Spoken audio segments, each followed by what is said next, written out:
Are you surprised that Harrison Burton was the one to give win number 100 to the Wood brothers? And does the win help his case for landing a new ride in 2025? Yeah, I am a little surprised that it was Harrison Burton. I didn't expect him to get a win before the year was over with how that car has been running with him in the driver's seat the last couple of years. But I certainly think it helps his case for next year. I don't know that he's going to be back in Cup, but I think he could certainly take kind of a John Hunter Nemechek road and try to go back to the Xfinity Series or maybe even back down to the Truck Series, wherever he has the best level of equipment and the best opportunity to prove himself and spend a couple more years there before maybe in 2027 or so, getting another opportunity in the Cup Series and trying to reinvent his Cup career, because it's certainly been a struggle for him the last few years in the 21 car. And, I know our friend, colleague Jackson Todd likes to make the argument, you have to give drivers about 100 starts to see where they're going to be at, what their potential might be in the NASCAR Cup Series. I think this was start 98 for Burton, and he got the job done with a race win here. So by no means do I think Harrison Burton's a bad driver or anything. He certainly proved it last night that he can get the job done and get to victory lane at the Cup Series level.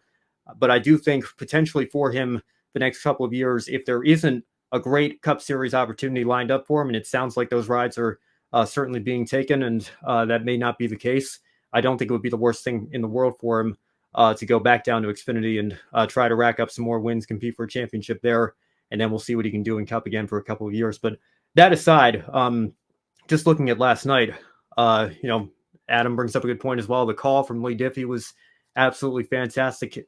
Lee's first Cup race of any kind in 5 years in the booth. His first Cup race on the main broadcast, not doing the hot pass feed in 7 years. And it sounded like he never left. He had an absolutely fantastic, energetic call. Jeff Burton being up there in the booth, watching his son win the race, and Dale Jarrett having all those memories come back as well. He's a part of the NBC broadcast team. Jason Jarrett, his son, was spotting for Harrison Burton. So there's all sorts of family connections there, but you can point back to being full circle moments for this win. So it's certainly a feel-good story here. And then Lane Riggs, like Nicholas mentions here in the chat, a great story in the Truck Series today as well. We'll talk more about that on Encore tomorrow. But certainly a surprise win, to say the least, given where that car is in points. And we'll get into that here in just a second. But, nonetheless, that shouldn't take away from what is absolutely a feel-good story for a sport in a series that certainly needs one of those right now. So congratulations again to the entire Wood Brothers team. What does Burton's win expose about the current playoff system? And which driver below the cut line entering Darlington has the best chance at making the playoffs? I want to make this very, very clear, as if I haven't done so probably a half dozen times already. Maybe people just saw one or two of my tweets last night and not what I've tried to drive the point home for the last not quite 24 hours or so here.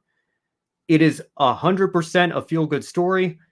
I cannot say enough how happy I am for Harrison Burton. This totally changes the picture for his career next season and where he's going to end up. It's huge for the Wood brothers.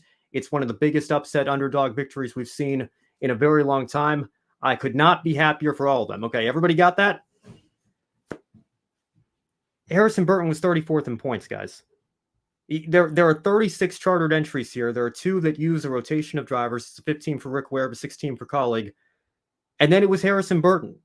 He was literally the lowest ranked driver in the point standings full-time in NASCAR Cup competition this year.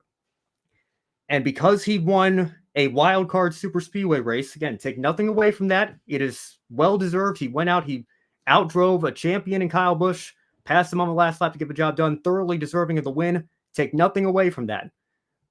But that win alone now guarantees him, at minimum, a 16th place finish in the driver standings.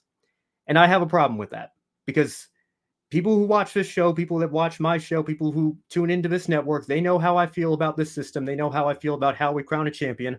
But I also feel the same way about how we look at the standings overall. Where you rank in the final standings should be, relatively speaking, about your average position, your average running order over the course of a full year. If you finish 16th in points, people are going to look at that and assume you had about a 16th place car throughout the season. That was about where you ran on average. That's what the standings should represent to me.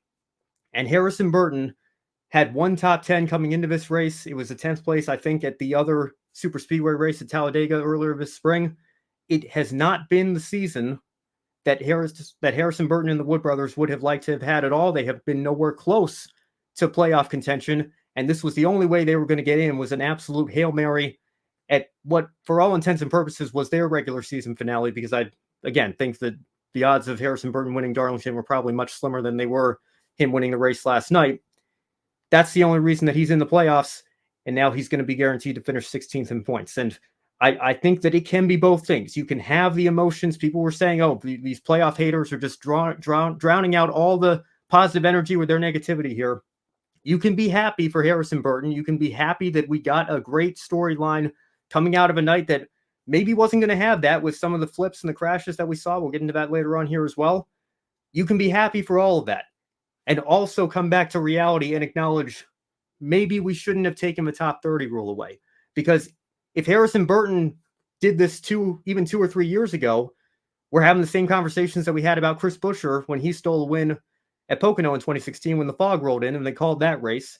We're having the same conversations about Spire Motorsports on the owner's side of things when they stole the win with Justin Haley with the well-timed lightning strike at this very race in 2019 as well. These cars, these drivers in these situations here, again, take nothing away from their wins. They went and did what they had to do. They're trying the best with the limited resources that they have in many of these cases. But there's a reason why that top 30 rule existed. It was to prevent teams from the very back of the grid from taking a playoff spot from a driver that was higher up in the points that, to be quite frank, probably deserves it a little bit more based on their full season performance here. And again, nothing against Harrison Burton, nothing against the Wood brothers. It is a feel-good story. I cannot emphasize that enough. But that car and that team this year, with how they've been running, I don't think them finishing 16th in points, or maybe even a little bit higher, we'll see. Maybe this win will be a shot in the arm and knee. Maybe they turn things around and they'll go on a little bit of a run here in the playoffs. And if they do that, more power to them. But they're not really true championship contenders. And to me, it's just taking a playoff spot away. We probably have too many playoff spots to begin with, but that's a subject and discussion for another show, I think. I don't know. I have a problem with the absolute lowest ranked. This would be like a 2-15 NFL team winning their regular season finale, their Week 18 game, and then getting a wild card spot in the playoffs. It's just, and people that like the playoffs, they like to make stick and ball sports comparisons. There's one for you there. It's just, it bothers me for the integrity of the system that 21 team is taking up a playoff spot now over somebody like a Kyle Busch, who, although he has not had the season that we know Kyle Busch is capable of having, has been close to victory lane on a couple of occasions and is more likely to find the speed and turn things around late in the year to maybe go on a championship run than that 21 team is. So again, cannot emphasize enough. Congratulations to them. Job well done. But the reality is, it still bothers me as somebody who values the integrity of a full season points championship that car is going to be taking up a spot.